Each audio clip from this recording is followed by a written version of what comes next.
ஸ்ரீபெரும்புதூர் அருகே டாஸ்மாகில் மதுபானங்களை வாங்கி செல்லும் குடிமகன்களை இங்கு வந்து குடியுங்கள் என ஓலை கொட்டகை அமைத்து அரசு அனுமதி இல்லாமல் பார் நடத்திய 50 வயது பெண்மணியை மதுவிலக்கு அமல் பிரிவு காவல்துறையினர் கைது செய்து நடவடிக்கை.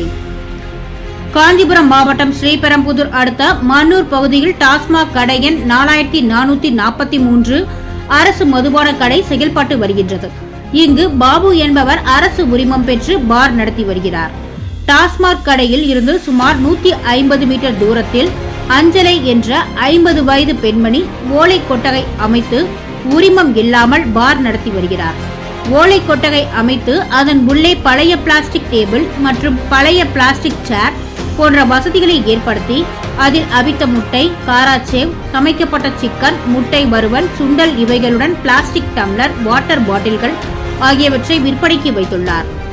அரசு டாஸ்மாக் கடையில் இருந்து மதுபானம் வாங்கி வரும் நபர்களை பார்த்து இங்கே வந்து சாப்பிடுங்கள் என அழைத்து கொட்டகை உள்ளே அமர வைத்து அவர்கள் கேட்கும் பிளாஸ்டிக் டம்ளர்கள் மற்றும் தின்பண்டங்கள் ஆகியவற்றை அவர்களுக்கு சட்ட விரோதமாக விற்பனை செய்து அந்த இடத்தில் மது குடிக்க அனுமதித்துள்ளார். எவ்வித அரசு அனுமதியோ உரிமமோ பெறாமல் மதுபானம் அருந்தவும் அனைத்து சைடிஷ்களையும் ஏற்படுத்தி மது பிரியர்களுக்கு கொடுத்து அனுமதி இல்லாத மதுபான பாரை நடத்தி வந்த அஞ்சலையை மதுவிலக்கு அமல் பிரிவு காவல்துறையினர் கைது செய்து அங்கிருந்த டேபிள், சேர் உள்ளிட்ட அனைத்து பொருட்களையும் பறிமுதல் செய்தனர்.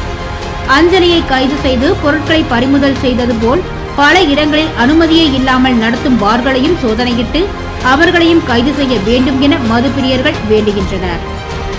சான்றோர் குரல் செய்திகளுக்காக செய்தியாளர் ஆகாஷ் பச்சையப்பன் உடன் செய்தி வாசிப்பாளர் முத்துலட்சுமி. செய்திகளை உடனுக்குடன் தெரிந்து கொள்ள சான்றோர் குரல் பக்கத்தை ஃபாலோ செய்து கொள்ளுங்கள்.